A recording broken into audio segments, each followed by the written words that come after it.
Article 89 chairman, यही article deputy chairman, और इसके अलावा एक पैनल है डिप्टी चेयरमैन का जिसमें 10 मेंबर्स हैं।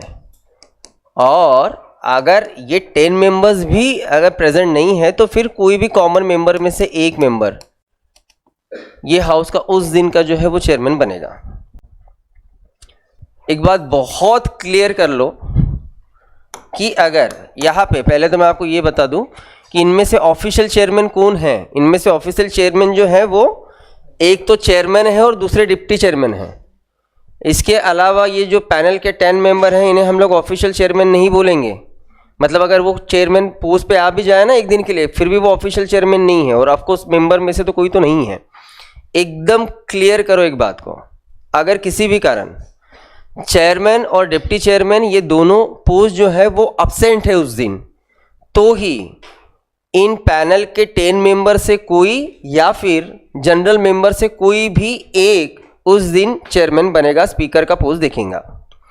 अगर ये दो पोस्ट अगर उस दिन प्रेजेंट नहीं है तो इनमें से कोई एक मेंबर चेयरमैन बनेगा। लेकिन अगर किसी भी कारण से ये दोनों पोस्ट वैकेंट है तो फिर इनमें से कोई भी चेयरमैन नहीं बन सकता। उस टाइम पे अगर ये दोनों पोस्ट वैकेंट है, उस टाइम पे प्रेसिडेंट डिसाइड करेंगे वो पर्सन उस दिन या फिर वहां से कुछ दिन सामने तक स्पीकर का पोस्ट देखेगा। पहले तो आप इसे समझिए कि इसमें अंतर क्या है। मतलब दो ही वर्ड्स है, पॉलिटी का खेलना वर्ड्स पे ही डिपेंड करता है कि मैंने पहले किस वर्ड को यूज़ किया और बाद में किस वर्ड को यूज़ किया। मैंने कहा अगर ये दोनों चेयरमैन और डिप्टी चेयरमैन अगर प्रेजेंट नहीं है तो, और बाद में अगर ये दोनों प्रेजेंट नहीं है तो ही इस पैनल में से कोई एक या फिर कॉमन मेंबर में से कोई एक बनेगा। अगर ये प्रेजेंट नहीं है तो, लेकिन अगर ये सीट वैकेंट है तो फिर इस 10 में से कोई नहीं बन पाएगा। प्रेसिडेंट डिसाइड करेंगे वो पर्सन उस दिन चेयरमैन के पोस्ट पे बैठेगा। तो पहले प्रेजेंट नहीं रहना और वैकेंट होना, इसका अंतर समझते हैं। अगर वो प्रेजेंट नहीं है ना तो हो सकता है कि वो सिक लीव पे हैं, हो सकता है कि वो किसी दिनों के लिए कुछ दिनों के लिए छुट्टी पे गए हैं, या फिर वो किसी फॉरेन टूर पे हैं इसलिए वो प्रेजेंट नहीं है। लेकिन अगर वो सीट वैकेंट है मतलब उनका डेथ हो गया है, या फिर उन्होंने रिजाइन दिया है, या फिर उनका रिमूवल हो चुका है, उनका रिमूवल या डेथ या उनका रेजिग्नेशन, इसे हम लोग कहेंगे कि वो पोस्ट वैकेंट है।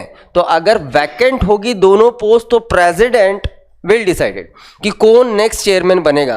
अगर वो प्रेजेंट नहीं होंगे तो ही इन्हें ये राइट है। और अगर वो पोस्ट वैकेंट है और अगर प्रेसिडेंट डिसाइड कर रहे हैं तो ये जो प्रोविज़न है ये आर्टिकल नंबर 91 में दिया है कि अगर चेयरमैन एंड डिप्टी चेयरमैन अगर प्रेजेंट नहीं है तो ही पैनल में से कोई इस पोस्ट पे आएगा।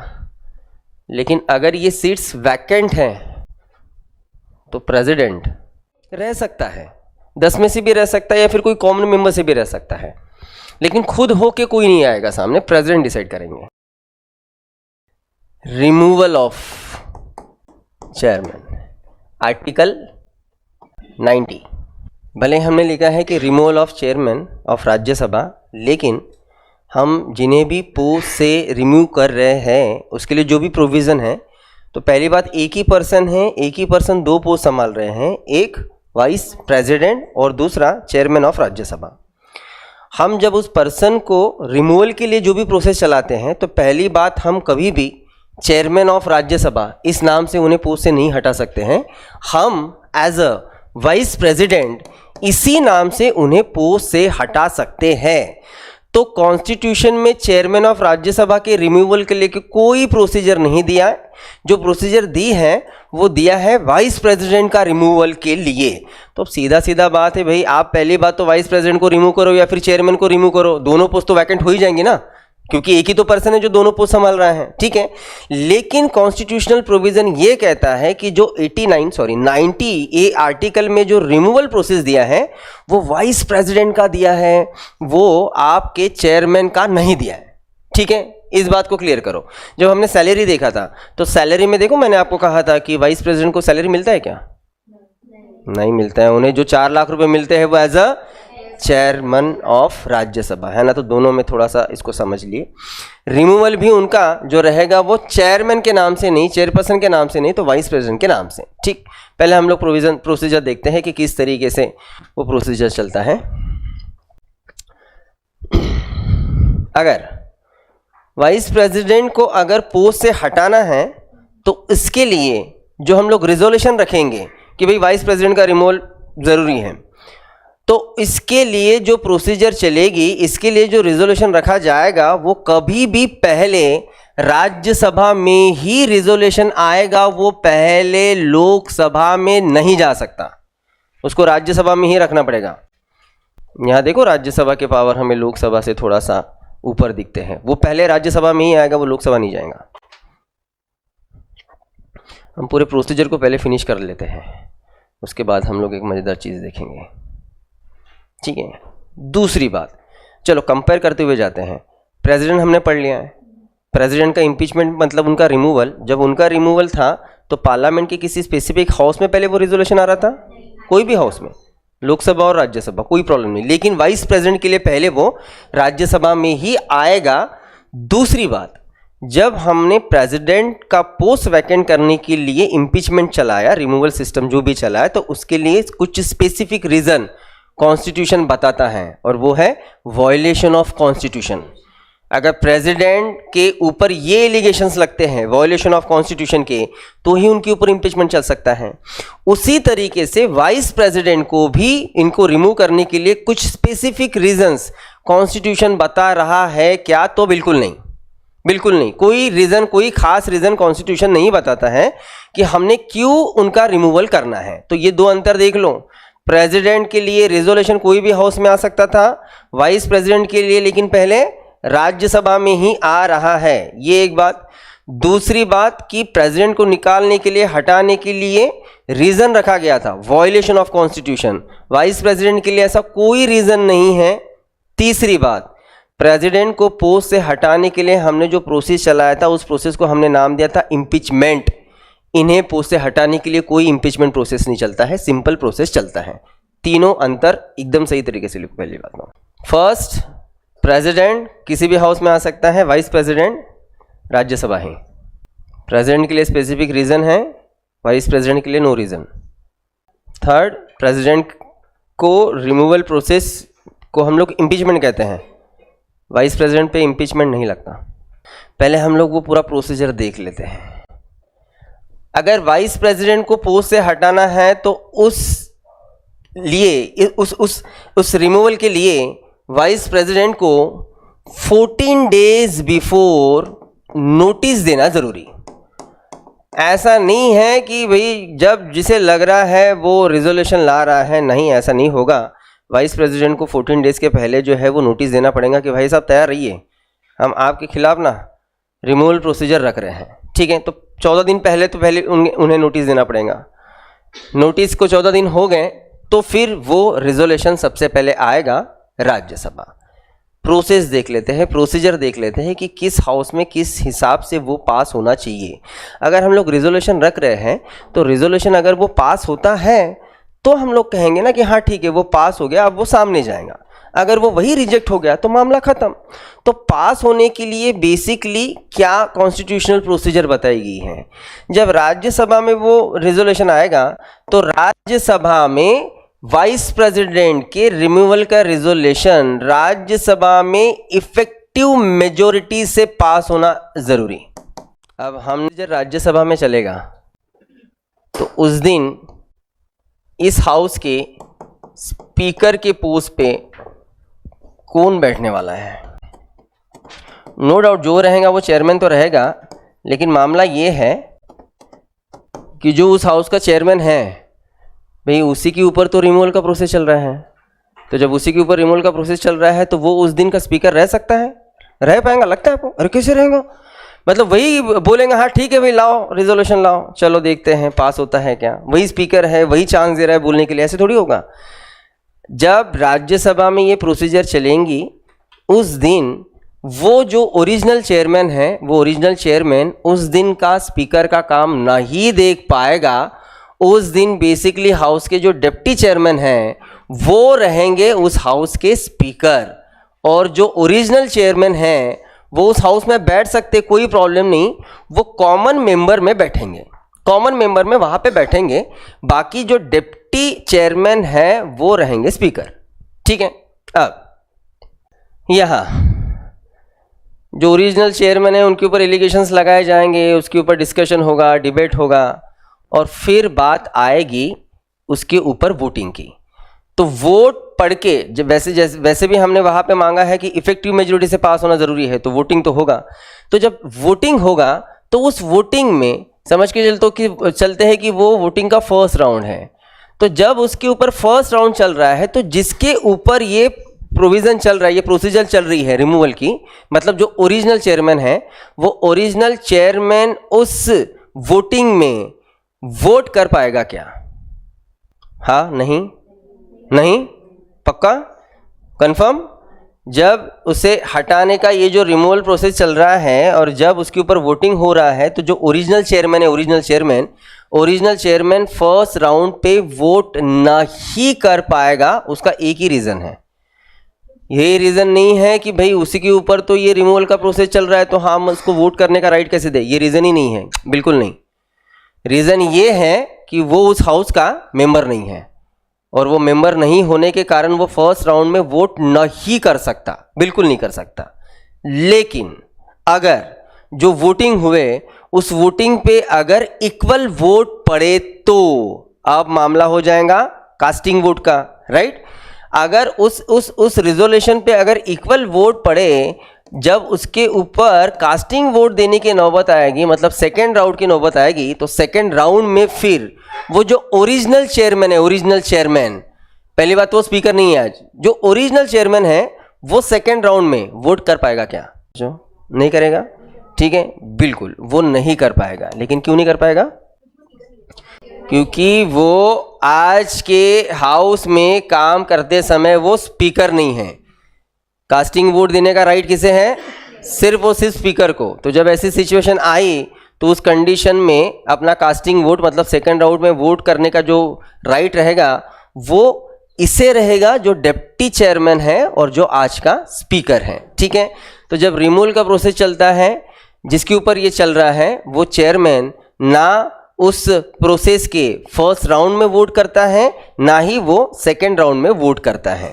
लेकिन जब कोई कॉमन प्रपोजल आया है हाउस में, कोई कॉमन बिल आया है, और जब वो खुद स्पीकर है, तो वो उस टाइम पे फर्स्ट राउंड पे तो वोट नहीं कर पाता है, लेकिन सेकेंड राउंड पे कास्टिंग वोट वही दे सकता है। ठीक है, यही बात जब हम लोग लोकसभा में पढ़ेंगे तो फिर आप और कंफ्यूज हो जाओगे कि भाई यहाँ पे ऐसा था और वहाँ पे क्यों वैसा।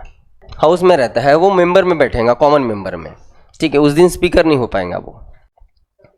हाँ, कि किस तरीके से मुझे हटाया जाएगा। ठीक, ये हुआ उसका रिमूवल। चलो, रिमूवल के लिए दो चार चीज़ें जो आपको याद रखना है सीधा सीधा, कि भाई हम वाइस प्रेसिडेंट को, पहली बात तो चेयरमैन को कभी भी चेयरमैन के नाम से नहीं हटा सकते हैं, वाइस प्रेसिडेंट के नाम से हटा सकते हैं। कोई रीज़न नहीं दिया है, इम्पीचमेंट नहीं चलता है, सिंपल प्रोसीजर है। ये प्रोसेस पहले राज्यसभा में ही आएगा, राज्यसभा में ये इफेक्टिव मेजोरिटी से पास होगा। लाने के लिए आपको 14 डेज़ के पहले उनको नोटिस देना है। जब लोकसभा में जाएगा तो वहाँ पे सिंपल मेजोरिटी से पास होना है। और जब ये पूरा काम का चल रहा है तब वो एज अ स्पीकर का पोस्ट नहीं देख सकता है, उसे कॉमन मेंबर में बैठना पड़ेगा। और वो जो वोट्स हो रहे हैं, वोट्स पड़ रहे हैं, उसमें ना फर्स्ट राउंड ना सेकेंड राउंड किसी में भी वो वोट नहीं कर सकता। ठीक, क्लियर? चलो, यहाँ पे फिनिश होते हैं chairman and deputy chairman. Then next heading दीजिए, पावर्स ऑफ राज्यसभा। हम हमारे सेंट्रल लेजिस्लेचर को देख रहे हैं। सेंट्रल लेजिस्लेचर में से भी हम देख रहे हैं अपर हाउस को। तो अपर हाउस के नाम से राज्यसभा को क्या क्या अधिकार है, क्या क्या राइट्स है, क्या क्या पावर्स है, वो हमें देखना है। तो बहुत पावर्स, मतलब पावर्स की लिस्ट तो एटलीस्ट मिलेंगी हमें। जैसे राज्यसभा को लेजिस्लेटिव राइट्स हैं, फाइनेंशियल राइट्स हैं, मतलब देखना है हमें। एग्जीक्यूटिव है, अमेंडमेंट बिल को लेके हैं। कुछ राइट्स ऐसे हैं, कुछ पावर्स ऐसे हैं जो स्पेशल पावर्स है, जो सिर्फ और सिर्फ इस अपर हाउस को ही है, लोअर हाउस को नहीं मिलेंगे। और इसके अलावा भी कुछ अदर पावर्स। ठीक है, ये लगभग लिस्ट, अब उसमें से हमें एक एक चीज़ें देखनी है। फर्स्ट डाली ये लेजिस्लेटिव पावर्स। पहले तो हम इसे समझते हैं कि लेजिस्लेटिव पावर्स मतलब क्या। लेजिस्लेचर क्या करेगा, लॉज बनाएगा, और लॉज बनाएगा तो जो बिल लाए जाते हैं और बिल्स को पास करके जो लॉज बनाए जाते हैं उसमें राज्यसभा का रोल कितना है। मतलब इसमें तो कोई डाउट नहीं है कि जब हम लोग हमारे पार्लियामेंट की बात करते हैं तो पार्लियामेंट में लोकसभा और राज्यसभा के कंपैरिजन में लोकसभा हमें पावरफुल दिखता है, लेकिन राज्यसभा के क्या पावर्स है, राज्यसभा को भी लॉ मेकिंग के राइट्स है क्या, वो हमें समझना है। ठीक है, तो इनके लेजिस्लेटिव पावर्स में हम लोग समझेंगे कि जैसे लोकसभा या राज्यसभा, ये जो दो हाउसेस हैं इसमें राज्यसभा के लॉ मेकिंग के पावर्स, और उसमें एग्जांपल के लिए हम ऑर्डिनरी बिल ले रहे हैं। इसके पहले हमने बिल्स के टाइप हल्के फुल्के देखे ना, 4 टाइप्स के बिल रहते हैं, ordinary bill, amendment bill, money bill and financial bill. अब मनी बिल जिसे हम लोग कहते हैं तो मनी बिल मतलब सीधा सीधा बजट वाला बिल। अमेंडमेंट बिल मतलब वो बिल जिससे हमें कॉन्स्टिट्यूशन में चेंजेस लाने हैं, इनको छोड़ दिया जाए तो जो भी जनरल लॉज हैं वो जब बनाए जाएंगे तो उसके लिए जो बिल रखा जाएगा तो उसे हम लोग कहेंगे ऑर्डिनरी बिल्स। तो एग्जाम्पल हम लोग ऑर्डिनरी बिल का ले रहे हैं। तो एग्जाम्पल के लिए राज्यसभा के लेजिस्लेटिव पावर्स में ऑर्डिनरी बिल को लेके क्या क्या राइट्स है, तो कोई भी ऑर्डिनरी बिल पहले राज्यसभा में आ सकता है। मतलब राज्यसभा ऑर्डिनरी बिल को इंट्रोड्यूस कर सकती है अपने हाउस में, और उसको इंट्रोड्यूस करके उस बिल को पास करके वो भेज सकते हैं लोकसभा, और लोकसभा में वो बिल जाने के बाद अगर लोकसभा ने भी इस बिल को पास किया और फाइनली प्रेसिडेंट ने उस बिल के ऊपर अपना असेंट दिया तो वो बिल हो गया लॉ। ठीक है, लॉ बन गया। तो ये जो हमने देखा है कि पहले कोई ऑर्डिनरी बिल राज्यसभा भी अपने हाउस में प्रेजेंट कर सकते हैं, पास कर सकते हैं, उसके बाद फिर वो लोकसभा भेज सकते हैं, लोकसभा ने भी पास कर दिया, उसके बाद प्रेसिडेंट के पास गया, प्रेसिडेंट ने भी साइन दे दिया, वो बिल का बन गया लॉ। तो बेसिकली उसके लिए इनिशिएटिव राज्यसभा ने लिया था, और राज्यसभा ने इनिशिएटिव लेके जो बिल पास किया था फाइनली वहाँ पे प्रेसिडेंट ने उसके ऊपर असेंट दिया तो उसका लॉ बना है। मतलब राज्यसभा लॉज बना सकती है, इनिशिएटिव ले सकती है। ये हुए उनके लेजिस्लेटिव पावर का एक पॉइंट। ठीक है, कि राज्यसभा ऑर्डिनरी बिल के लिए इनिशिएटिव ले सकते हैं, बिल उनके हाउस में इंट्रोड्यूस कर सकते हैं, पास कर सकते हैं। उसको लिख के रखना ना कि ऑर्डिनरी बिल के बारे में हम लोग बात कर रहे हैं। ठीक है, ये पॉइंट, राज्यसभा कोई भी ऑर्डिनरी बिल पहले अपने हाउस में लाके उसे पास कर सकते हैं, वो उनके अधिकार है। ठीक, जैसे वही अगर हम लोग कंपेयर करें तो जैसे इंडिया में राज्यसभा है अपर हाउस, वैसे ही इंग्लैंड में है लॉर्ड्स। ठीक है, अपर हाउस। इंग्लैंड का लॉर्ड्स कभी भी कोई भी बिल को पास करने के लिए इनिशिएटिव नहीं ले सकता, वो कभी भी ले सकता है हाउस ऑफ कॉमन्स, उनके लॉर्ड्स को वो राइट नहीं है। ठीक है, लेकिन यहाँ राज्यसभा को ये राइट है। ठीक, चलो अब इसी को हम लोग दूसरी तरीके से देखते हैं, एग्जाम्पल लेंगे। पहले पॉइंट में हमने ये देखा कि राज्यसभा इनिशिएटिव लेके पहले बिल ला रही है। अब दूसरे एग्जाम्पल में हम लोग ये देखते हैं कि लोकसभा ने कोई बिल को इंट्रोड्यूस किया, लोकसभा ने उस बिल को पास किया। मैं इसका ना अच्छा और एक एग्जाम्पल देता हूं राज्यसभा का। 2019 में जम्मू कश्मीर इस स्टेट का स्पेशल स्टेट ये स्टेटस निकाल दिया गया और उसको यूटी बनाया गया। इस बिल को रखा गया था, जितना मुझे याद आ रहा है, लगभग 6 अगस्त 2019, और ये बिल खुद देश के गृह मंत्री अमित शाह इन्होंने इंट्रोड्यूस किया था। और जब उन्होंने वो बिल इंट्रोड्यूस किया तो वो बिल राज्यसभा में रखा गया था। सबसे पहले राज्यसभा में पास करने के बाद फिर दोपहर 2:30 बजे के बाद फिर वो बिल जाता है लोकसभा में, और फिर लोकसभा ने उसको असेंट दिया, तब जाके राष्ट्रपति ने जाके साइन देके वो लॉ बन गया। ठीक है, तो यहाँ भी एक एग्जाम्पल जो बता रहा है कि राज्यसभा इनिशिएटिव ले सकते हैं लॉज बनाने के लिए।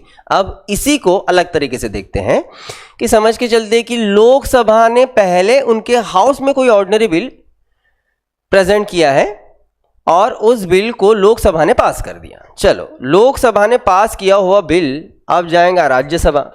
जब वो बिल राज्यसभा के पास जाएगा तो राज्यसभा के पास उस बिल को लेके क्या क्या राइट रहेंगे, क्या क्या उन्हें अधिकार है।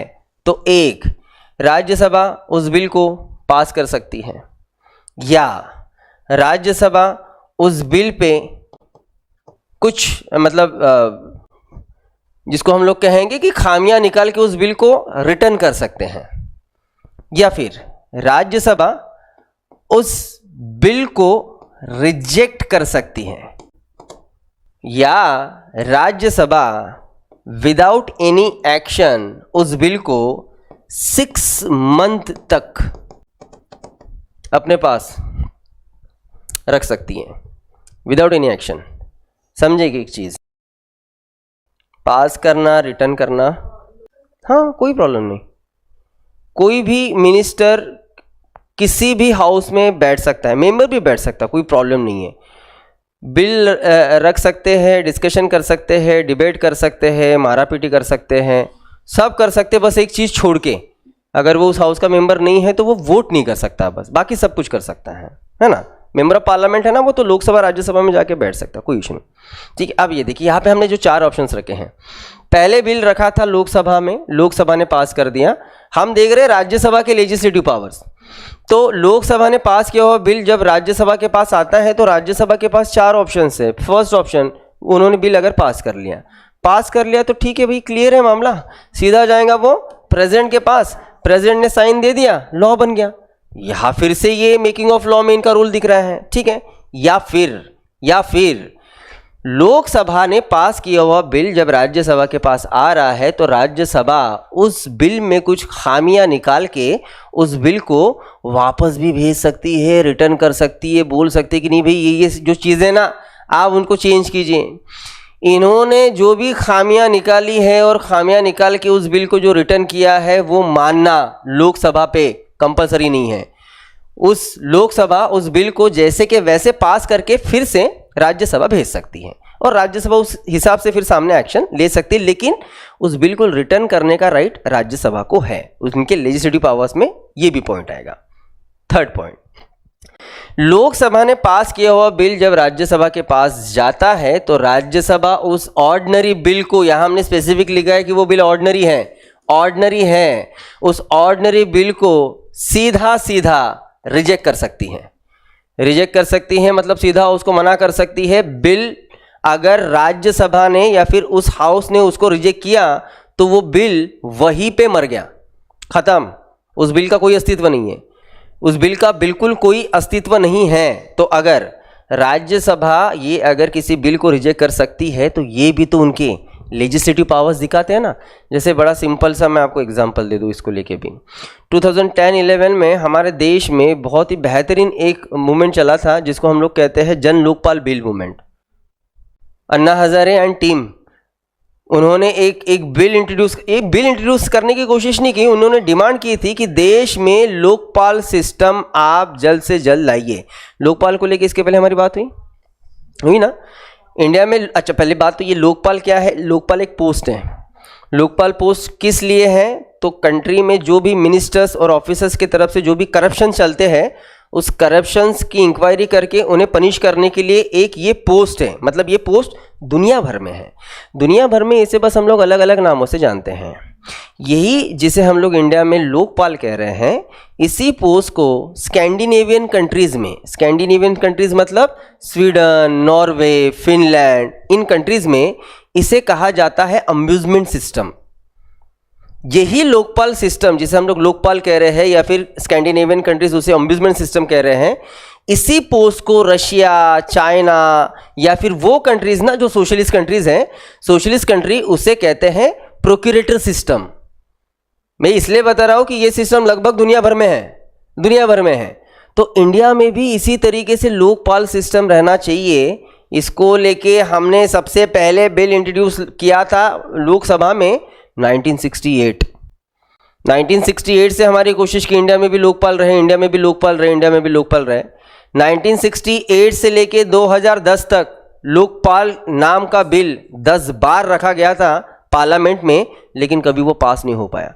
आप सोच सकते हो एक बिल को पास करने के लिए आपको इतना सारा समय लग रहा है, आपने 10-10 बार बिल रख दिया लेकिन अब तक पार्लियामेंट में पास नहीं हुआ, किसी ना किसी हाउस ने उसको रिजेक्ट ही कर दिया। प्रॉब्लम क्या है? प्रॉब्लम भी ऐसे कैसे प्रॉब्लम नहीं है। हम कह रहे हैं लोकपाल का काम क्या रहेगा, मिनिस्टर्स और ऑफिसर्स, है ना, इनका करप्शन देखना। देश कौन चलाता है? यही तो दो चलाते हैं, मिनिस्टर्स और ऑफिसर्स। मिनिस्टर सामने रहते हैं, ऑफिसर उनके पीछे रहते हैं। एक्चुअली देश ऑफिसर चलाते हैं, मिनिस्टर्स नहीं। ऑफिसर देश चला रहे हैं, कभी हम लोग इसके ऊपर बात करेंगे, ठीक है। अब भाई मामला ये है कि चोर ऐसे कैसे दरोगा खड़ा कर दे, है संभव? लेकिन अब 2010 में लेकिन अन्ना हजारे एंड टीम इन्होंने सोचा कि नहीं बस बहुत हो गया, हम गवर्नमेंट पे दबाव बनाने की कोशिश करेंगे। बहुत बड़ी टीम थी अन्ना हजारे इनकी। एक्चुअली अन्ना हजारे की टीम में जो लोग थे वो थे अरविंद केजरीवाल, मनीष सिसोदिया, प्रशांत भूषण, सुप्रीम कोर्ट के बड़े एडवोकेट हैं, वो लॉयर हैं। इसके अलावा भी बड़े बड़े नाम, भूपेंद्र यादव बड़ा नाम है। ऐसे कई लोग जो दिग्गज लोग हैं देश के, इन सब ने मिलके एक आंदोलन छेड़ा दिल्ली के रामलीला मैदान से। उसी को हम लोग कहते हैं जन लोकपाल बिल। ये लोग बैठ गए अनशन पे, और जब तक गवर्नमेंट प्रॉमिस नहीं देती कि भाई हम बिल लाएंगे तब तक अनशन नहीं छोड़ेंगे हम लोग। लगभग 20-21 दिन चला इनका अनशन। खुद गवर्नमेंट को आना पड़ा इनके पैर पकड़ने के, भाई लाते हम लोग बिल लाते, खा लो भाई, मर वर जाओगे, फालतू गवर्नमेंट पे आ जाएगा। तो इनको पानी वानी पिलाया गया, अनशन तोड़ा गया, और उस हिसाब से फिर सामने बिल आने वाला था लोकपाल बिल। तो लोकपाल बिल को पहले कांग्रेस गवर्नमेंट ने यहाँ लोकसभा में पास कर दिया। अब लोकसभा में पास होना मतलब गवर्नमेंट का फुल सपोर्ट है। अरे तो मैंने कल ही बताया ना, बेसिकली गवर्नमेंट की बात जब होती है तो ये लोकसभा से रिलेटेड रहता है। लोकसभा में पास मतलब गवर्नमेंट ने तो अपना काम कर दिया, चल भाई हमने तो कर दिया, लोकसभा हमने पास कर दिया। जब लेकिन वो बिल राज्यसभा गया तो राज्यसभा में लोकपाल बिल का काम उस दिन 2011 की बात है, रात के 11 बजे तक चला। रात के 11 बजे राज्यसभा के मेंबर्स बिल के कॉपीज फाड़ के बाहर निकल रहे कि नहीं लाएंगे हम लोग ये बिल, बकवास सा बिल कहीं का, इसमें और अच्छा मतलब अच्छी चीजें ला सकते हैं हम लोग, ऐसे कच्चे बिल हम लोग पास नहीं करेंगे। तुम लोग को बिल पास नहीं करना है, आप पक्के बिल क्या पास करोगे, यही तो नहीं हो रहा आपसे। तो राज्यसभा ने उसको रिजेक्ट कर दिया। तो रिजेक्ट कर दिया मतलब हो गया वो बिल वहीं पे फिनिश। उसको फिर से 2012 में 13 में फिर से रीइंट्रोड्यूस करना पड़ा था, नया बिल लाना पड़ा था। तब जाके 2014 में लोकपाल बिल बना, मतलब पास हुआ और लोकपाल एक्ट आया, ठीक है, 2014 की बात। लेकिन यहाँ पे राज्यसभा ने उसको रिजेक्ट कर दिया। तो रिजेक्ट मतलब वो बिल खत्म, डेथ, डिसॉल्व, ठीक है। या फिर इनके पास जो फोर्थ ऑप्शन है, वो फोर्थ ऑप्शन ये है कि वो 6 महीने तक उस बिल को अपने पास रख सकते हैं विदाउट एनी एक्शन। अब यहाँ पे ये बहुत बार डाउट क्रिएट करता है कि क्या टाइम पास कर रहे हैं, मतलब क्यों, रीज़न क्या है कारण है, ज़रूरी है, एक बहुत ज़रूरी कारण है। मैं जैसे बताऊँ, यहाँ देखिए, हम बोल तो रहे कि राज्यसभा ने अगर रिजेक्ट कर दिया बिल को तो ठीक है, बिल वहीं पे ख़त्म। लेकिन सही में समझते हैं, कोई बिल ऐसा है ना जो गवर्नमेंट चाहती कि नहीं वो उनके फ़ायदे का बिल है और उस बिल को पास करना बहुत ज़रूरी है, तो ठीक है भाई, गवर्नमेंट है तो आपको लोकसभा में मेजोरिटी है तो आप तो पास कर लोगे।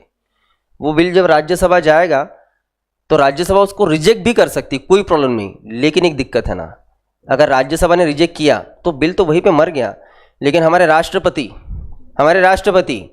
उनके पास एक जड़ी बूटी है, कुछ मंत्र हैं, आर्टिकल 108 जॉइंट सिटिंग, मरा हुआ बिल जिंदा कर सकते ना वो। अगर एक हाउस ने किसी बिल को रिजेक्ट कर दिया तो प्रेसिडेंट आर्टिकल 108 को यूज करके दोनों हाउस का जॉइंट सिटिंग अरेंज कर सकते हैं ना, इसके पहले हमने देखा है ना। और अगर 108 से जॉइंट सिटिंग अरेंज हुआ ना, यकीन मानिए लोकसभा को जैसे चाहिए वैसे ही वो बिल पास या रिजेक्ट होगा। 99.99% लोकसभा चाहती थी पास हो तो पास होगा, लोकसभा चाहती थी रिजेक्ट हो तो रिजेक्ट होगा। क्यों ऐसे बोल रहे हैं हम लोग, मतलब उनके पास मिनिस्टर से इसलिए ना ही रहे, बात वो नहीं। लोकसभा में कितने मेंबर्स बैठते हैं, 543, राज्यसभा में बैठते हैं 245, मेजोरिटी यही पे क्लियर हो रही है। लोकसभा के पास इतने लोग हैं ना, डबल है ना इनसे, तो ऑफकोर्स भाई लोकसभा को जैसे चाहिए वैसे बिल पास या रिजेक्ट नहीं होगा क्या। तो यहाँ अगर वो रिजेक्ट करते हैं लेकिन प्रेसिडेंट अगर जॉइंट सिटिंग अरेंज करता है तो कुछ फायदा होगा नहीं, लोकसभा तो पास कर लेंगी। इसीलिए राज्यसभा के पास फोर्थ ऑप्शन है। अगर उन्हें डाउट है ना कि नहीं यहाँ पे जॉइंट सिटिंग अरेंज हो सकता है अगर हमने रिजेक्ट किए तो राज्यसभा उस बिल पे कुछ एक्शन ही नहीं लेंगी। और राज्यसभा 6 मंथ तक उनके पास ये राइट है कि वो 6 महीने तक उस bill pay without any action उस बिल को रख सकते, लेकिन ज़्यादा से ज़्यादा 6 महीने। 6 महीने जैसे ही ख़त्म हो गए उन्हें एक तो पास करना पड़ेगा या फिर रिटर्न करना पड़ेगा या फिर रिजेक्ट करना पड़ेगा। 6 महीने से ज़्यादा रखने की उनको राइट नहीं है। लेकिन ज़रूरी बात, 6 महीने का उनको राइट है ना, तो 6 महीने होने के पहले प्रेसिडेंट जॉइंट सीटिंग अरेंज नहीं कर पाएंगे। तो जॉइंट सीटिंग अरेंज नहीं कर पाएंगे मतलब उस बिल को पास होने के लिए एटलीस्ट राज्यसभा डिले तो कर रही है ना, कहीं ना कहीं लेट हो रहा ना। इतने समय में तो देश भर में डिस्कशन शुरू हो जाता है कि राज्यसभा ने उस बिल को क्यों ऑन होल्ड रखा। और अगर डिस्कशन चला सिटीजन्स में और अगर ये पता चले कि नहीं गवर्नमेंट ने कुछ तो बदमाशी वाला बिल लाया है, तो गवर्नमेंट खुद ही ऐसे बिल को वापस ले लेती है और वो बिल का कार्यक्रम वही फिनिश हो जाता है, खत्म। ठीक है, लेकिन हर बार ऐसे होगा ऐसे नहीं, लेकिन एटलीस्ट राज्यसभा 6 महीने का डिले तो कर सकती है। ठीक है, जैसे मैं आपको एक एग्जांपल दूं, 2017 में अरुण जेटली फाइनेंस मिनिस्टर जब थे, उन्होंने एक बिल लाया था, मतलब बिल लाने की कोशिश थी उनकी।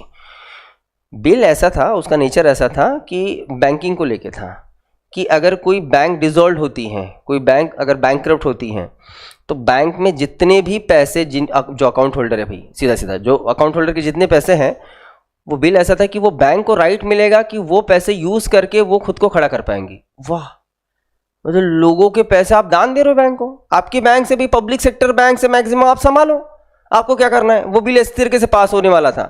तो ये बिल जब इंट्रोड्यूस हुआ था तभी इसका इतना अपोज हुआ कि गवर्नमेंट ने खुद इस बिल को वापस ले लिया। तो जब प्रेशर आता है तो बिल वापस लिया जाता है। जब 6 महीने राज्यसभा के पास वो बिल पड़ा रहता है तो बिल्कुल इसका डिस्कशन होता है, न्यूज़पेपर डिस्कशन करता है, मीडिया डिस्कशन करता है। आज का हमारा मीडिया थोड़ा सा अलग है क्योंकि गोदी है, लेकिन फिर भी है आम जनरल इसमें एटमॉस्फेयर में बिल्कुल इसके ऊपर डिस्कशन चलता है और इसका प्रेशर गवर्नमेंट पे बन के गवर्नमेंट खुद उस बिल को वापस ले लेंगी, वो बिल फिनिश हो जाएगा। ठीक है, तो राज्यसभा के लेजिस्लेटिव पावर्स में इतने सारी चीज़ें हमें दिखते हैं। जैसे फर्स्ट, वो बिल को इंट्रोड्यूस भी कर सकते हैं, पास कर सकते हैं, या फिर लोकसभा ने पास किया हुआ बिल वो पास कर सकते हैं, रिटर्न कर सकते हैं, रिजेक्ट कर सकते हैं, 6 मंथ तक विथ होल्ड रख सकते हैं। ठीक है, ये हुए उनके लेजिस्लेटिव पावर्स, लेकिन ऑर्डिनरी बिल को लेके। क्लियर? चलो नेक्स्ट। हाँ बेटा, ऑर्डिनेंस तो यूज़ कर पाएंगे, कोई प्रॉब्लम नहीं, लेकिन ऑर्डिनेंस के लिए उसको देखना पड़ेगा कि ऑफकोर्स वो लॉ नहीं बना है तो ऑर्डिनेंस यूज़ करने का राइट तो होगा, लेकिन इसको लेके कॉन्स्टिट्यूशन में कोई प्रोविज़न नहीं है कि अगर ऐसा है तो उसके ऊपर ऑर्डिनेंस निकाल सकता है क्या। ऑर्डिनेंस कहाँ नहीं निकाल सकता बस इतना ही बताया गया है। तो इसमें तो मतलब ये पॉइंट तो नहीं है ऑर्डिनेंस जहाँ नहीं निकाल सकता, लेकिन निकाल पाएंगे क्योंकि अभी तो पूरा लॉ नहीं बना है, वो एक ही हाउस ने पास किया है। ठीक है, चलो ये पॉइंट। देन नेक्स्ट देखते हैं हम लोग एग्जीक्यूटिव राइट इनके। अच्छा, अब पहले तो हम ये समझते कि एग्जीक्यूटिव राइट्स मतलब क्या है। हमने इसके पहले हमारे कंट्री में कुछ इंपॉर्टेंट बॉडीज देखी थी जिसको हमने कहा था कि एग्जीक्यूटिव बॉडी, लेजिस्लेटिव बॉडी और जुडिशरी बॉडी। मैं फिर से इसमें उसको रखता हूँ, executive, legislative, judiciary. Executive body में president, vice president, prime minister, cabinet, attorney general, इनसे मिलके बनता है हमारे कंट्री का executive. President, vice president, prime minister, cabinet और अटॉर्नी जनरल। कॉन्स्टिट्यूशन की प्रोविज़न अगर हम लोग देखें तो कॉन्स्टिट्यूशन ये बताता है कि एग्जीक्यूटिव हेड कौन है, तो प्रेसिडेंट। हमने उनको बस मान सम्मान दिया है, बाकी एक्चुअली वो हेड नहीं है, एक्चुअली एग्जीक्यूटिव को हेड कर रहे हैं प्राइम मिनिस्टर। ठीक है, और बेसिकली दूसरी भाषा में आप समझिए, एग्जीक्यूटिव बॉडी किसके हाथ में रहेगा, तो जिसकी सरकार है उसके हाथ में एग्जीक्यूटिव, सीधा सीधा मामला। अभी एटलीस्ट इतना याद रखिए कि जिसके हाथ में सरकार है वो एग्जीक्यूटिव चला रहा है।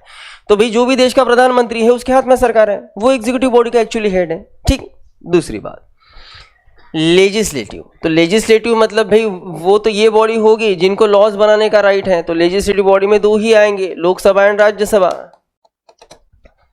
ठीक है, और जुडिशरी में तो ठीक है हमारा single judiciary system, supreme court, high court और lower court.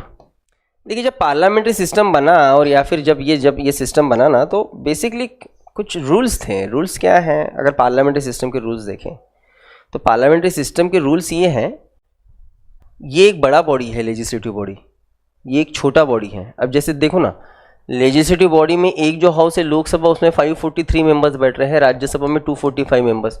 More than 750 members है ना लेजिस्लेटिव में, और यहाँ कितने मिल रहे हैं आपको एग्जीक्यूटिव में? एक प्रेसिडेंट, एक वीपी, एक प्राइम मिनिस्टर, उसके कैबिनेट में बहुत हो गए 20 मिनिस्टर्स हो गए, अटॉर्नी जनरल कितने हो गए? 25 लोग, लेकिन ये सरकार चला रहे हैं, राइट?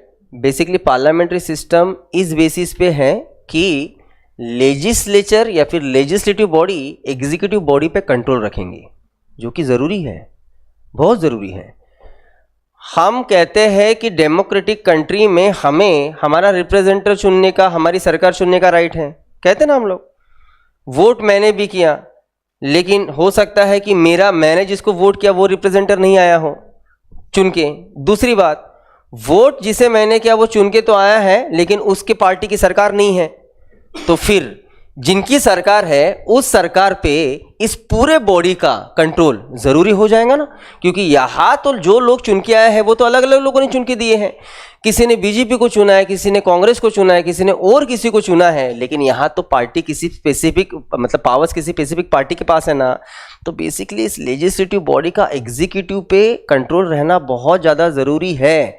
और एक बात याद रखिए कि पार्लियामेंट्री सिस्टम में कभी भी एग्जीक्यूटिव बॉडी जो रहती है ये पार्लियामेंट को रिस्पॉन्सिबल रहती है, पार्लियामेंट को आंसरेबल रहती है, वो आंसर्स देंगी। लेजिस्लेटिव बॉडी के मेंबर्स इन्हें क्वेश्चंस करेंगे और एग्जीक्यूटिव उसका आंसर देगा, बिल्कुल देना पड़ेगा, ठीक है। अब हम लोग जो ये समझ में आया इतना डिस्कशन? हम लोग जो राज्यसभा के उनके जो एग्जीक्यूटिव पावर्स देख रहे हैं, तो एग्जीक्यूटिव पावर्स में पता है हमने क्या देखना है? एग्जीक्यूटिव पावर्स में हमने बस ये देखना है कि राज्यसभा एग्जीक्यूटिव बॉडी पे कंट्रोल रख सकती है या नहीं रख सकती, बस इतना देखना है। अगर रख सकती है तो उन्हें एग्जीक्यूटिव पावर्स है, अगर नहीं रख सकती तो उन्हें एग्जीक्यूटिव पावर्स नहीं है। तो वो तो देखेंगे हम लोग कि कितने पावर्स है, कितने नहीं है, क्या है, जो भी है देखेंगे। और यहाँ हम लोग जब एग्जीक्यूटिव बॉडी की बात करेंगे तो जैसे मैंने पहले ही कहा, भले ही कॉन्स्टिट्यूशन हमें ये बताया कि एग्जीक्यूटिव हेड जो है वो प्रेसिडेंट रहते हैं, लेकिन एक्चुअली एग्जीक्यूटिव बॉडी जो देखते हैं, जो रियल उसके हेड है वो प्राइम मिनिस्टर, और प्राइम मिनिस्टर के कैबिनेट, ठीक है, उसके जो है वो मिनिस्टर्स। अब ये समझेंगे कि राज्यसभा को एग्जीक्यूटिव पावर्स कितने हैं। फर्स्ट पॉइंट एकदम क्लियर कर लो कि प्राइम मिनिस्टर और उसका जो कैबिनेट है वो सिर्फ और सिर्फ लोक सभा, या फिर प्राइम मिनिस्टर और कैबिनेट जो है वो लोकसभा को रिस्पॉन्सिबल है, राज्यसभा को नहीं। प्राइम मिनिस्टर, कैबिनेट, लोकसभा को रिस्पॉन्सिबल, राज्यसभा को नहीं। इसका मतलब दूसरा ये है, इसका दूसरा मीनिंग ये निकलता है, दूसरा मीनिंग मतलब इसका दूसरा प्रोविजन हम लोग ये बताते हैं। एक बात याद रखिए, कभी भी पीएम और कैबिनेट को डिसॉल्व करने का राइट लोकसभा का है, राज्यसभा कभी भी पीएम और कैबिनेट को डिसॉल्व नहीं कर सकते हैं। कैबिनेट डिसॉल्व करने का राइट सिर्फ लोकसभा को, राज्यसभा कैबिनेट डिसॉल्व नहीं कर सकती। पहले लिखो तो फिर समझाते हैं हम लोग। वैसे ये पीएम और कैबिनेट के टॉपिक में हमें यही सारी चीजें पढ़नी है, मैं उसको ऊपर ऊपर बता दूं।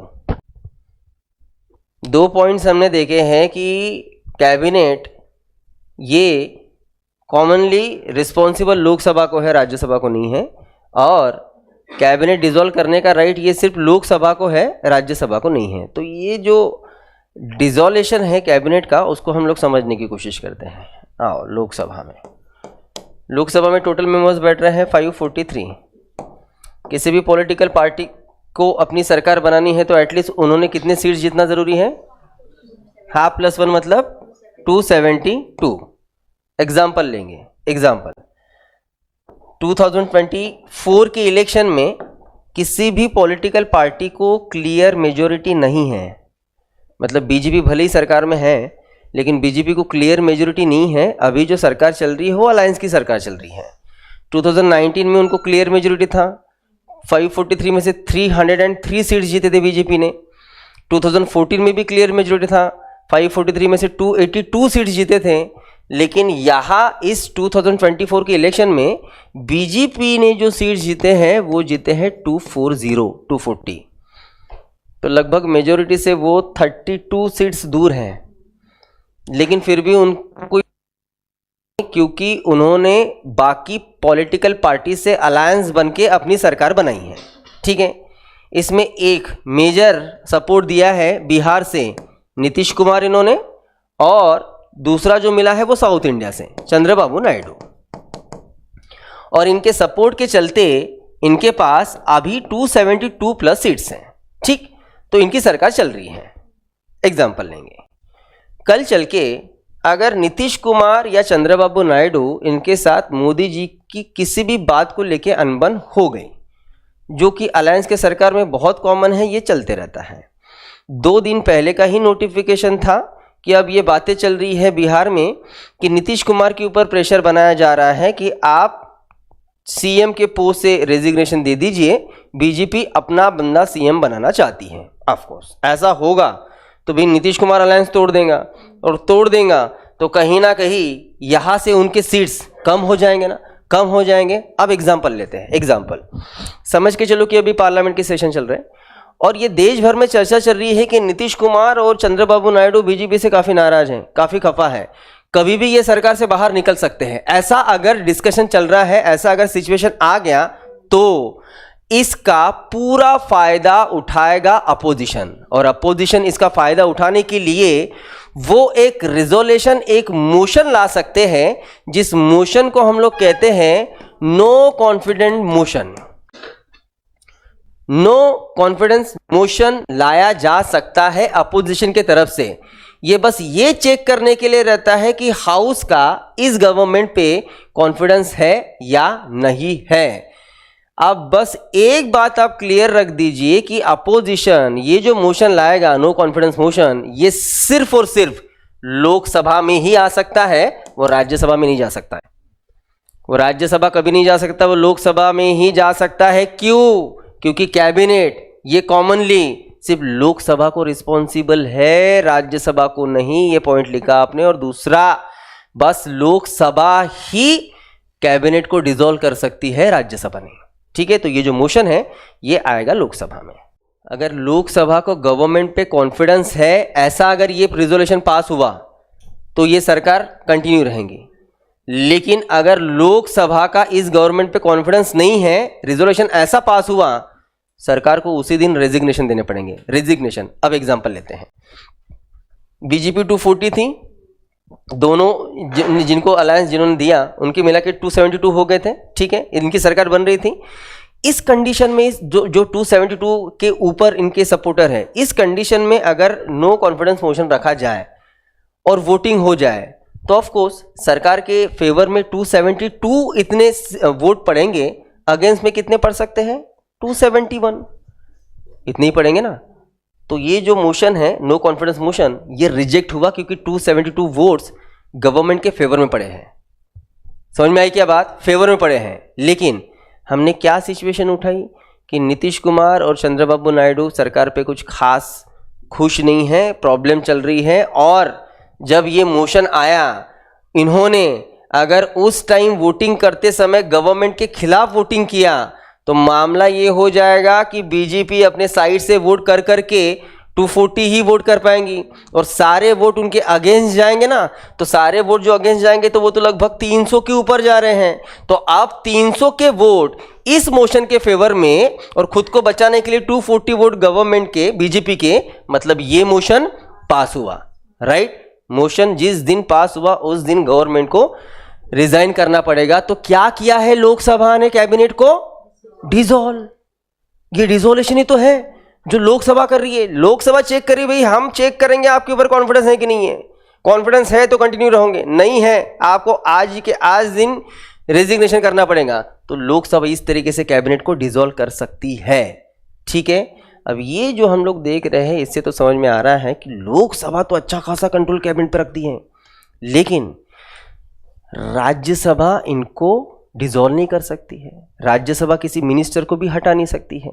तो राज्यसभा के एग्जीक्यूटिव पावर्स है कि नहीं, ये बस क्वेश्चन बन जाता है। तो उसे हम लोग समझने की कोशिश करते हैं। इसमें तो आपको राज्यसभा को कोई एग्जीक्यूटिव पावर नहीं दिख रहा है, लेकिन इसके बाद के इसमें हम लोग समझने की कोशिश करते हैं कि राज्यसभा को एग्जीक्यूटिव पावर्स है या नहीं है, एटलीस्ट कुछ है या नहीं है। तो अगर मैं इसका आंसर देने जाऊं तो इसके 2 आंसर निकलेंगे। एक, राज्यसभा को कोई खास एग्जीक्यूटिव पावर्स नहीं है। दूसरा, थोड़े बहुत एग्जीक्यूटिव पावर्स राज्यसभा के भी हमें दिखते हैं, मिलते हैं। कैसे, उसे समझते हैं। सेम लोकसभा, राज्यसभा, और यहां प्राइम मिनिस्टर, उसका कैबिनेट। लास्ट टाइम मैंने आपको एक नंबर दिया था कि बेसिकली ये जो कैबिनेट रहता है, कैबिनेट में लगभग कितने मेंबर्स बैठ सकते हैं बैठ के?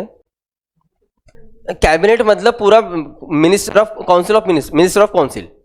देखो रूल ये है, 91th अमेंडमेंट ये कहता है लोकसभा के टोटल मेंबर्स के 15% तक इतने मेंबर इनके मिनिस्ट्री में रह सकते हैं। तो 543 में से 15% निकाले हम लोग तो 81 जाते हैं। 81 में से समझ के चलो एक प्राइम मिनिस्टर है, प्राइम मिनिस्टर को पकड़ के और फिर 80 अदर मिनिस्टर्स हैं।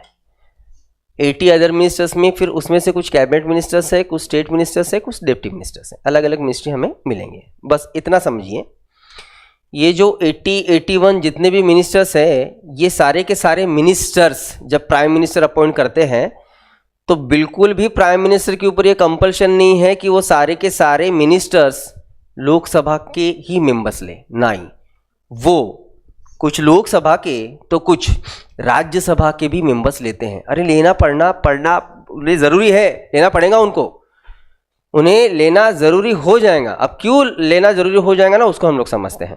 पहले वो समझते हैं, फिर मैं आपको एग्जांपल देता हूं कि कौन कौन से मेंबर ये राज्यसभा के मेंबर्स थे।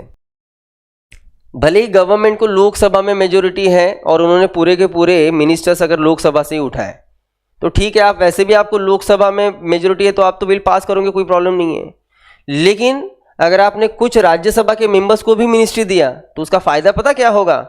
वो राज्यसभा का मेंबर है तो बेसिकली जब सेशन चलेगा तो वो तो राज्यसभा में जाके बैठेगा ना।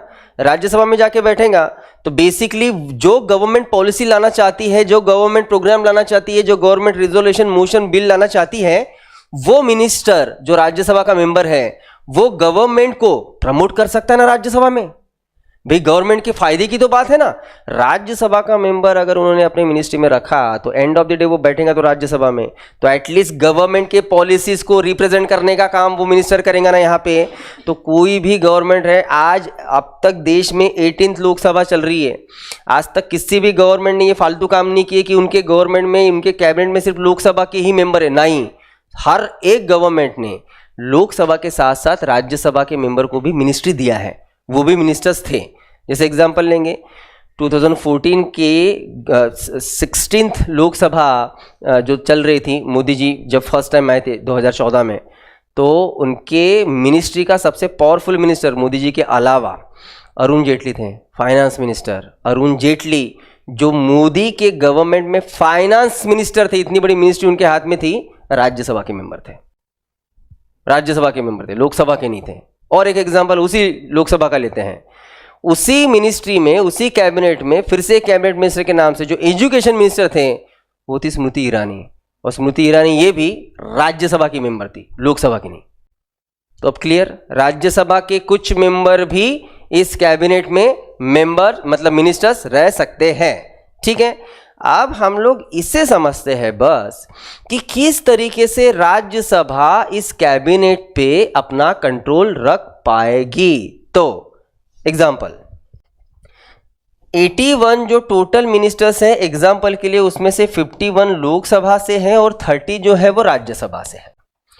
तो जो मेंबर राज्यसभा से हैं, जब सेशन चलेंगे तो उन मेंबर्स को उस दिन जो है राज्यसभा में जाना पड़ेगा, राज्यसभा के काम में जो है वो वहां पे वो प्रेजेंट रहेंगे। अब एग्जाम्पल, राज्यसभा में टोटल मेंबर्स बैठ रहे हैं 545 और इस 545 मेंबर्स में से मिनिस्टर्स कितने हैं? 30। ये एग्जांपल मिले है ना हमने। तो रिमेनिंग अब सिर्फ जो मेंबर्स है वो कितने बचे? 515। अरे 515 कहां से लिए हमने? 245। तो अब बचे यहां पे 215। अब इसमें ऑफकोर्स अपोजिशन पार्टी के भी हो गए, तो अपोजिशन पार्टी के जो राज्यसभा के मेंबर हैं वो इन मिनिस्टर्स को क्वेश्चन करेंगे ना। ये मेंबर का सबसे बड़ा राइट है, एक बात याद रखिए, as a member of parliament उसके 2-4 राइट्स बहुत इंपॉर्टेंट हैं। क्वेश्चन करना गवर्नमेंट को, अपनी बातों को रखना, बिल्स रखना, बिल्स मतलब रिप्रेजेंट करना और वोट करना, ये बहुत इंपॉर्टेंट राइट्स हैं। अगर वो मेंबर है तो फिर वो अपोजिशन पार्टी का रहे या फिर वो रूलिंग पार्टी का रहे, डजेंट मैटर, लेकिन ये राइट्स हैं। अब मिनिस्टर अगर राज्यसभा में बाकी मेंबर्स को मिल गया तो इतने दिन के बाद बकरा हाथ में आया, छोड़ा जाएगा क्या? नहीं, उसको तो क्वेश्चन किया जाएगा, और क्वेश्चन किया जाएगा तो उस क्वेश्चन का आंसर मिनिस्टर को देना पड़ेगा। तो फिर बात ये हो जाती है कि मिनिस्टर को आंसर देना पड़ेगा, मतलब ये कोई रूल है क्या कि उन्हें आंसर्स देना ही रहता है? नहीं, रूल नहीं है कि वो आंसर देंगे ही, लेकिन अगर वो आंसर नहीं देंगे तो अपोजिशन वाले इतना चिल्ला चोट करेंगे कि उस दिन का काम होना मुश्किल हो जाएगा, और फिर राज्यसभा के जो चेयरमैन हैं उस दिन को एडजॉर्न कर लेंगे। कल ही देखा ना हमने एडजॉर्न, और भाई ऐसे दिन हम लोग गंवा नहीं सकते हैं। दिन किसके लिए ज़रूरी है? अपोजिशन के लिए? नहीं, गवर्नमेंट के लिए। क्यों ज़रूरी है? अरे भाई उन्हें बिल रख के पास करना है, अपने पॉलिसीज़ को रखना है, दिन और समय उनके लिए ज़रूरी है। तो इतना मातापच्ची करने से अच्छा वो मिनिस्टर उस मेंबर के पूछे गए क्वेश्चन का आंसर दे देंगे, और अगर दे देंगे तो राज्यसभा के मेंबर जो क्वेश्चन पूछ रहे हैं उसका आंसर अगर कैबिनेट के मिनिस्टर्स दे रही है, मतलब राज्यसभा थोड़ा बहुत क्यों ना हो कैबिनेट पे कंट्रोल रख रही है। समझ में ये बात? हल्का फुल्का क्यों ना हो, लेकिन इस तरीके से वो कैबिनेट पे कंट्रोल रख सकती है। क्लियर? तो उसे लिखो स्पेसिफिक कि कैबिनेट के कुछ मिनिस्टर्स ही राज्यसभा के भी मेंबर हो गए, एज अ मिनिस्टर ओनली वो मेंबर रहेगा। यहाँ तो लोकसभा डिसॉल्व हो जाएंगी, सब मर जाएंगे, वो मेंबर रहेगा, बस उसका मिनिस्ट्री जाएंगे हाथ से। पहले वो वोटिंग सिस्टम देखोगे, मतलब हम लोग पढ़ेंगे लोकसभा में, तो वोटिंग सिस्टम में पहले जब मैं पढ़ाऊंगा तो आप ही तो हंस हंस के लोटपोट हो जाएंगे, यार ये कौन सा वोटिंग, ये ऐसे कैसे वोटिंग लेते हैं यार लोकसभा राज्यसभा में। वोटिंग ऐसा रहता है ना कि मतलब कोई भी पहचान सकता है कि अच्छा किसने फेवर में वोट किया और किसने अगेंस्ट में वोट किया है, समझ जाते हैं, वो देखेंगे हम लोग। ठीक है, ये क्लियर है पक्का? अब इसके अलावा देखो हमने दो बातें सीखी अब तक।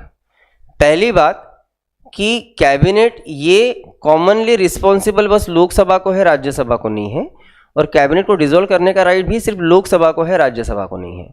इस स्टेटमेंट से हमें ये लगता है कि राज्यसभा शायद एग्जीक्यूटिव बॉडी पे बिल्कुल भी कंट्रोल नहीं कर सकती होगी, लेकिन कैबिनेट के कुछ मिनिस्टर्स ये राज्यसभा के भी मेंबर रहेंगे, और जब सेशन में वो एज अ मेंबर राज्यसभा में बैठेंगे तो राज्यसभा के कॉमन मेंबर्स मिनिस्टर्स को क्वेश्चन करेंगे और क्वेश्चन का आंसर मिनिस्टर्स को देना पड़ेगा। मतलब राज्यसभा कुछ हद तक कैबिनेट पे कंट्रोल रखती है।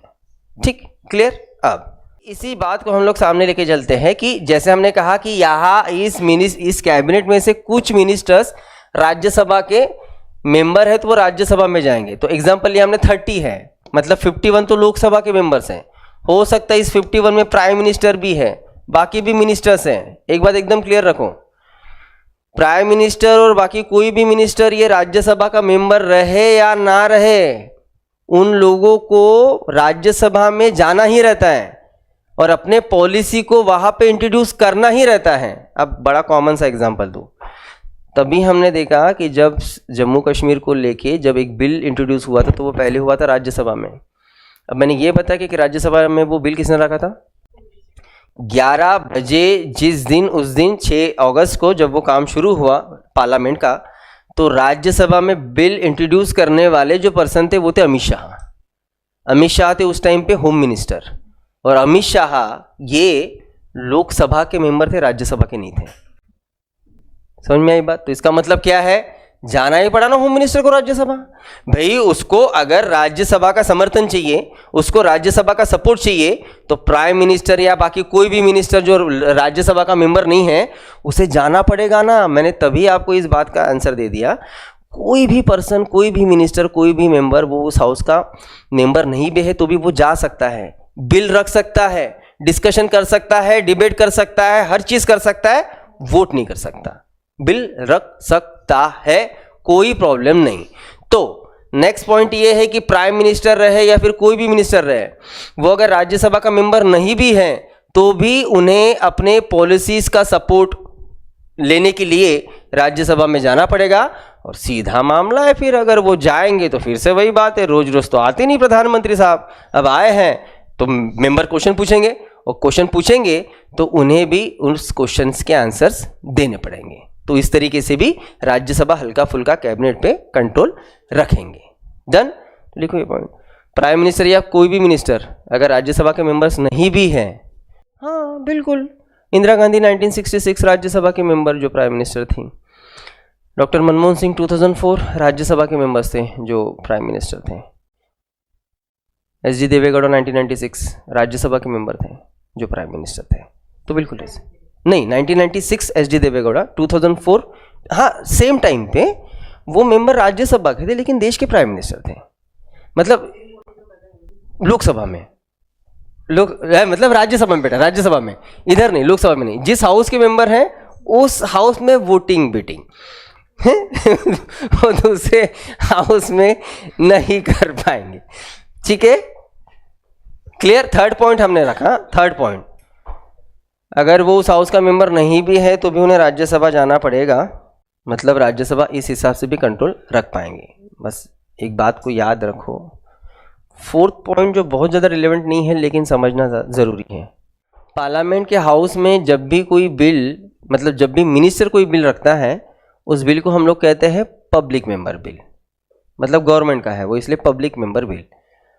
और पार्लियामेंट में जब भी कोई आम मेंबर जो मिनिस्टर नहीं है बस मेंबर ऑफ पार्लियामेंट है वो जब बिल रखता है तो उसे हम लोग कहते हैं प्राइवेट मेंबर बिल।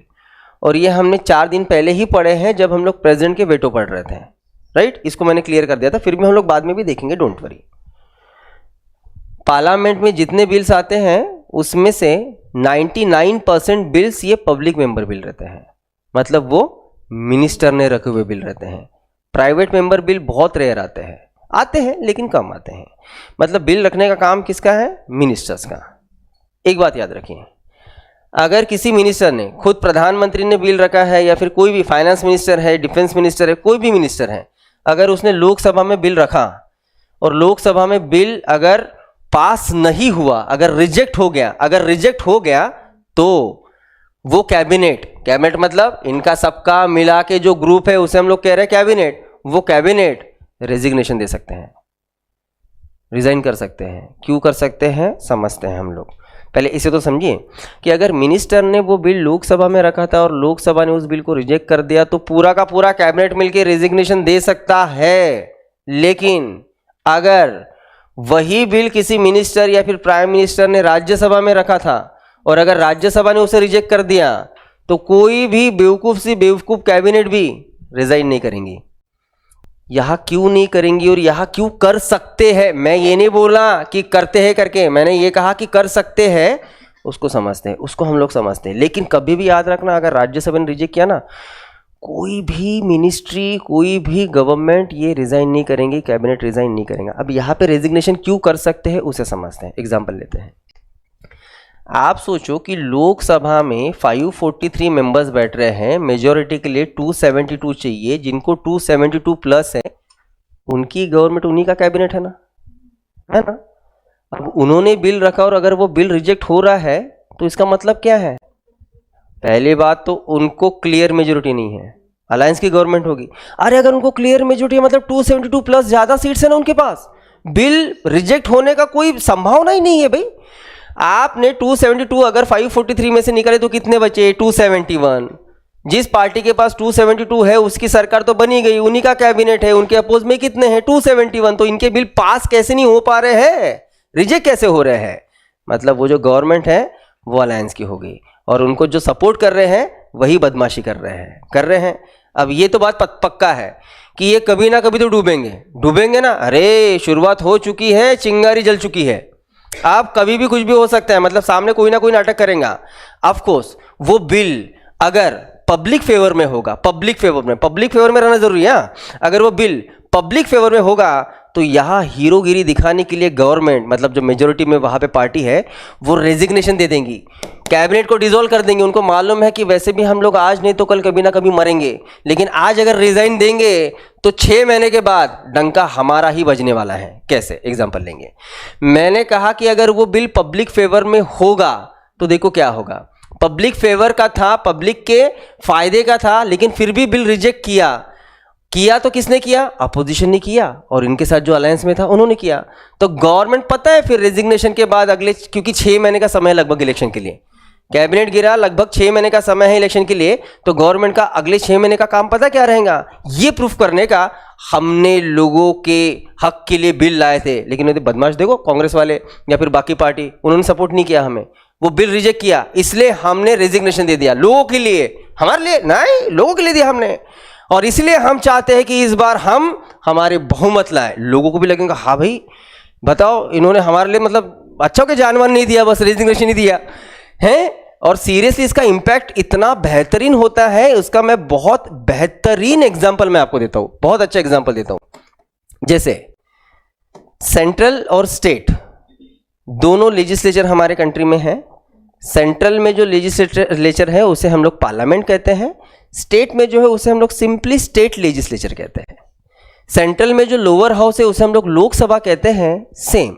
स्टेट में जो लोअर हाउस है उसे हम लोग कहते हैं असेंबली, ठीक है, विधानसभा कहेंगे ना, ठीक। मैं आपको ले जाता हूँ दिल्ली 2014। जैसे लोकसभा जैसे जैसे जैसे जैसे कैबिनेट ये कम्युनली लोकसभा को रिस्पॉन्सिबल ना, सेंट्रल की प्राइम मिनिस्टर एंड कैबिनेट जैसे लोकसभा को रिस्पॉन्सिबल, वैसे सीएम एंड उसका कैबिनेट स्टेट का असेंबली को रिस्पॉन्सिबल रहता है, असेंबली को, ठीक है। तो जैसे ठीक है दिल्ली में तो वैसे भी काउंसिल नहीं है, मतलब विधान परिषद नहीं है, असेंबली ही है।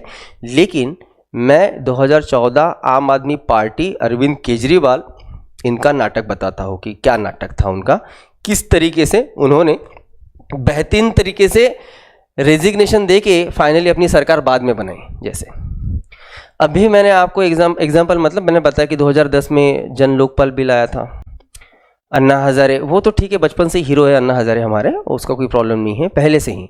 लेकिन अरविंद केजरीवाल या फिर सिसोदिया, किरण बेदी को तो जानते थे, किरण बेदी भी इन्हीं की टीम की थी, वही अन्ना हज़ारे की टीम की। किरण बेदी को तो लोग जानते थे, लेकिन अन्ना हज़ारे या सिसोदिया को थोड़ी ना इतना जानते थे। लेकिन उस 2010 के उस मूवमेंट ने तो इन लोगों को हीरो बना दिया। अब हीरो बनने के बाद अरविंद केजरीवाल एंड सिसोदिया, मनीष सिसोदिया, इन्होंने अन्ना जी के सामने एक प्रस्ताव रखे कि अन्ना जी, गवर्नमेंट के खिलाफ लड़ने से अच्छा ये है कि आज हम लोग देश में अच्छी पॉपुलैरिटी हमारी बन गई है, हम खुद की सरकार बनाते हैं, सरकार in the sense political party बनाते हैं, खुद की पार्टी बनाएंगे, खुद इलेक्शन में उतर के खुद मेजोरिटी से हम लोग जीत के आएंगे, हमारी सरकार बनाएंगे, देश सुधारेंगे। अच्छी बात है ना, बेटर वे कि हम लोग गवर्नमेंट के ऊपर प्रेशर लाए। अब तो लोग बिल्कुल हमें सपोर्ट करेंगे।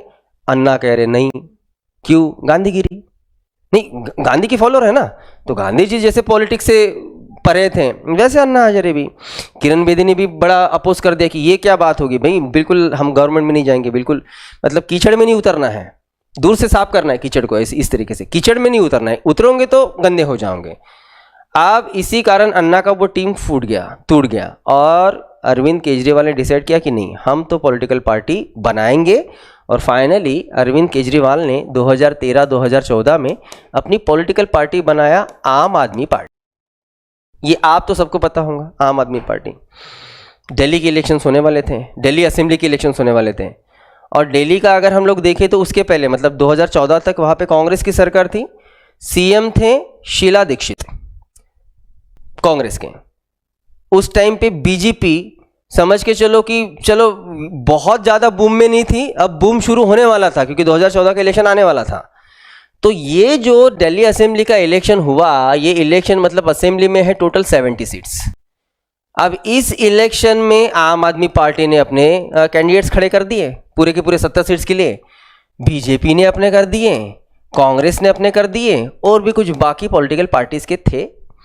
तो इसका जब रिजल्ट आया इलेक्शन का, इसको समझो तो आप अच्छे से समझ पाओगे कि क्यों मैंने कहा कि लोअर हाउस अगर रिजेक्ट करता है बिल तो गवर्नमेंट रेजिग्नेशन दे सकती है। इसका जो रिजल्ट आया था, उस रिजल्ट में सबसे ज़्यादा, पहली बात तो हम लोग ये निकालते हैं कि 70 में से किसी भी पॉलिटिकल पार्टी को अपनी सरकार बनाने के लिए कितने सीट्स की जरूरत रहेगी, 36, ठीक है। रिजल्ट आया, रिजल्ट ये बताता है कि सबसे ज़्यादा सीट्स बीजेपी ने जीती थी 32, उसके बाद आम आदमी पार्टी ने जीती थी 26, उसके बाद कांग्रेस ने जीती थी 8, और बाकी एक दो जो भी बच्चे होंगे वो, या फिर इन्हीं 3 पार्टियों ने, ऐसा कुछ तो था वो। अब मामला ये है कि ऐसे सिचुएशन में भले ही सबसे ज़्यादा सीट्स यहाँ पे बीजेपी ने जीता है, लेकिन बीजेपी को क्लियर मेजोरिटी है, तो अपने बलबूते पे तो वो सरकार बना नहीं सकती। अब लेकिन सबसे ज़्यादा सीट होने के कारण अलायंस तो बना सकते हैं ना, अलायंस तो कर सकते हैं। तो बीजेपी इनके पास तो जाएंगी नहीं, ऐसे कैसे होगा, नॉर्थ और साउथ कैसे एक हो सकता है, हो ही नहीं सकता। लेकिन बीजेपी इधर तो जा सकती है ना। तो बीजेपी अरविंद केजरीवाल जी के पास गई और कहा कि अलायंस बनाए क्या। केजरीवाल कहता है तुम्हारे साथ नहीं, बिल्कुल नहीं, कुछ भी हो जाएगा, तुम्हारे साथ सरकार नहीं बनाएंगे। बस उस दिन से फिर जो राइवरी चल रहा है आम आदमी पार्टी और बीजेपी का, वो अभी देख ही रहे हो कि कितना चल रहा है। मैं सामने भी आपको कई एग्जांपल दूंगा। तो बीजेपी को तो सपोर्ट नहीं मिल रहा, मतलब बीजेपी तो गवर्नमेंट नहीं बनेगी। यहाँ आम आदमी पार्टी को गवर्नमेंट बनानी थी और वो भी मेजोरिटी से। अब आप सोचो, अगर आम आदमी पार्टी ने बीजेपी को हाँ कह दिया रहता तो सरकार तो बन गई रहती, लेकिन बड़ा भाई तो बीजेपी रहा रहता है ना। हाँ, वैसे नहीं करना था ना अरविंद केजरीवाल को, अरविंद केजरीवाल को खुद बड़ा होना था। इसलिए केजरीवाल ने किया कांग्रेस के साथ अलायंस, अलायंस करके 26 इनके, 8 इनके, हो गए 36, हो रहे ना 36। और फाइनली 2014 में आम आदमी पार्टी और कांग्रेस की अलायंस की इस तरीके से सरकार दिल्ली में आ गई। ठीक, सरकार बनी। अब सरकार बनने के बाद नहीं हुई क्या 36, 28 सीट जीते थे आम आदमी पार्टी ने। अब 36 हुए, सरकार इनकी बन गई। सरकार बनी, 1 महीना चली, बेहतरीन चली। अरविंद केजरीवाल ने बहुत एक्सपेरिमेंट किए। क्या वो एक जनसभा ऐसा मीटिंग वो अरेंज करते थे, हफ्ते में एक बार लगभग आम लोग मिलेंगे, ये करेंगे वो करेंगे, काफ़ी कुछ चला 1-1.5 महीना। लेकिन ये सरकार चली, ज़्यादा नहीं चल पाई। उसके पीछे रीज़न देखो क्या है। जैसे तभी हमने एक नाम लिए लोकपाल, इसके अलावा और एक पोस्ट रहता है जिसको हम लोग कहते हैं लोकायुक्ताज। अब ये लोकायुक्ता क्या है, जैसे लोकपाल, जैसे मैंने कहा मिनिस्टर और सर्विसमैन जिसके खिलाफ वो इंक्वायरी करेंगे, लेकिन ये कहा कि तो सेंट्रल लेवल के। और जो लोकायुक्ता है वो सेम काम करेंगे लेकिन स्टेट के मिनिस्टर्स और स्टेट के ऑफिसर्स। ठीक है, दिल्ली में उस टाइम पे लोकायुक्ता ये पोस्ट था, लेकिन दिल्ली के लोकायुक्ता के पावर्स और ज़्यादा बढ़ा है। इसको लेके आम आदमी पार्टी ने लोकायुक्ता बिल 2014 दिल्ली असेंबली में प्रेजेंट किया। अब पहली बात तो ये बताओ कि बिल पब्लिक फेवर में है ना भाई। लोकायुक्ता को ज़्यादा पावर मतलब मिनिस्टर्स और ऑफिसर्स के करप्शन खत्म, और ख़त्म तो कहीं ना कहीं लोगों की भलाई का है ना ये। अब ये बिल लाया गया असेंबली में। बिल केजरीवाल ने पहले ही कह दिया था कि कुछ भी हो जाए हम लोग लोकायुक्ता का बिल पास करके रखेंगे और हम दिल्ली से पूरा करप्शन जो है वो ख़त्म कर देंगे। बिल रखा तो गया, लेकिन उस बिल पे जो कांग्रेस इनको सपोर्ट कर रही है सरकार बनाने के लिए, उसी कांग्रेस ने उसके अपोज में वोट किया। बीजेपी भी बिल्कुल फेवर में तो वोट करेंगी नहीं, बीजेपी ने भी अपोज में वोट किया। तो इनके अपोज में जो वोट गए वो गए 40, फेवर में सिर्फ 28 वोट आम आदमी पार्टी के। मतलब ये बिल हो गया रिजेक्ट। जिस दिन रिजेक्ट हुआ उसी दिन लगभग उस दिन भी 9-9:30 बजे तक इनका वो चला काम असेंबली में। और रात के 11 बजे अरविंद केजरीवाल ने प्रेस कॉन्फ्रेंस बुला के सीधा बोल रहे हैं कि हम सरकार का रेजिग्नेशन दे रहे हैं, हम सरकार गिरा रहे हैं। गिरा दी सरकार, उन्होंने डिसॉल्व कर दी उसी दिन 2 घंटे में। अब 2 घंटे में सरकार गिरा दी। अब नियम देखो क्या है, यहां आज अगर सरकार गिरी है तो कल के कल तो इलेक्शन होगी नहीं, लगभग 6 मंथ का गैप रहता है, 6 महीने के भीतर हो जाएंगे। 6 महीने है अरविंद केजरीवाल के पास। 6 महीने आम आदमी पार्टी ने एक ही प्रमोशन किया। देखो बदमाश कही के, हमने करप्शन दूर करने के लिए बिल लाया, अच्छा, लेकिन ये कांग्रेस तो बदमाश ही है, बीजेपी बदमाश है, इन्होंने अगेंस्ट वोट किए, ये कभी नहीं चाहेंगे कि दिल्ली का भला हो। तो पूरे 6 महीने इस तरीके से जो प्रमोशन था, लोग भी बोल रहे हाँ भाई ये नहीं चाहेंगे लोग कि कभी दिल्ली का भला हो। ये जो झाड़ू वाला बंदा दिख रहा है, दुपट्टा बांध के घूमता इधर उधर, अरे अरविंद केजरीवाल पहले दुपट्टा बांध के ही घूमते थे, उसको काफी ठंड लगती थी। तो लोगों का फेथ भाई कि नहीं यही कुछ कर सकता है दिल्ली का बेड़ा पार, जो भी करेगा अरविंद केजरीवाल करेगा। जब 6 महीने में जब फिर से यहाँ 70 सीट्स के लिए दिल्ली असेंबली के इलेक्शन हुए, 6 महीने के प्रमोशन का अगर हम लोग रिजल्ट देखें तो इस 6 महीने में रिजल्ट ये आया कि आम आदमी पार्टी, बीजेपी और आपकी कांग्रेस, रिजल्ट 6 महीने बाद का इलेक्शन का ये था कि आम आदमी पार्टी ने 70 सीट्स में से 67 सीट जीते। इतना रिकॉर्ड आज तक किसी पॉलिटिकल पार्टी ने नहीं किया। जब ये देख रहे 99%, 98%, और वो भी इस पार्टी को जन्म लिए बस 6-8 महीने, साल भर ही हुआ है, बचे 3 3 में से बीजेपी ने तीनों के तीनों जीते, इनको मिल गया अंडा। और पूरे 5 साल में आपको बताऊं बीजेपी के हाल बहुत बुरे हैं। देखो कैसा है, एक बार सिचुएशन ये ठीक है, जाने की नौबत ही नहीं है ना। ये नहीं है, ये नहीं है। आप सोचो जब असेंबली इनकी बनती थी, सेशन चलते थे, एक तरफ पूरे 67, ये 3 दिखते भी नहीं थे, आवाज तक नहीं निकलती थी, और हर मीटिंग में निकल जाते थे, अपना बात रखेंगे, 67 के 67 चिल्लाते थे, अरे बिल्कुल नहीं, तुम्हारी बात नहीं सुनी जाएंगी, हो गया मामला खत्म, भाग जाते थे, स्टेज छोड़ करेंगे क्या। तो इतना पावर रहता है जब हम लोग प्रॉपर इंटेंशन से अपने कैबिनेट को डिसॉल्व करते हैं। लेकिन ये बस उसी टाइम करेंगे जब लोअर हाउस ने बिल रिजेक्ट किया। लोअर हाउस स्टेट का असेंबली है, सेंट्रल का लोकसभा है। राज्यसभा अगर करेंगी, क्यों मरने के लिए करेंगे, ये लोग नहीं करेंगे, राज्यसभा के टाइम पे नहीं करेंगे, लेकिन लोकसभा करते तो करेंगे। ठीक है, क्लियर। ये एग्जीक्यूटिव उनके राइट्स के पॉइंट्स हुए। फिर हेडिंग दे दीजिए फाइनेंशियल पावर्स। तो फाइनेंशियल पावर्स है, और भी अमेंडमेंट बिल्स को लेके है, अदर पावर्स हैं, स्पेशल पावर्स हैं, कंपैरिजन है। बेटर वे कल के सेशन में हम लोग उसको कंटिन्यू करेंगे। आपको मैसेज आ चुका होगा, कल आपका लेक्चर रहेगा 12 से 12 है ना, 12 से 2। हाँ ठीक है, कल मिलेंगे। और मैं फिर से रिपीट कर दूं कि मंडे भी आपका लेक्चर ही होने वाला है 5 to 7।